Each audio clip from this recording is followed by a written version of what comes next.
শুভ দুপুর বন্ধুরা, অভিরূপ কিচেনে সবাইকে স্বাগত। রোজকার মতন আজকেও দুপুরে মেনু নিয়ে চলে এসেছি। আজকের মেনুতে রয়েছে ভাত, কাঁচা লঙ্কা, ইলিশ মাছের ডিম ভাজা, সঙ্গে মাছও আছে, আর রয়েছে আলু সেদ্ধ।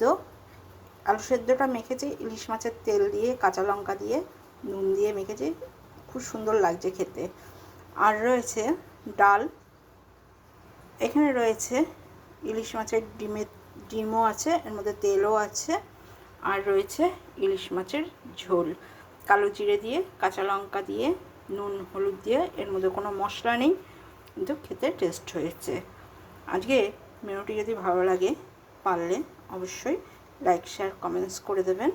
যারা ইউটিউব থেকে দেখছেন তারা সাবস্ক্রাইব করে আমার পাশে থাকবেন, যারা ফেসবুক থেকে দেখছেন তারা সাবস্ক্রাইব করে আমার পাশে থাকবেন। ধন্যবাদ।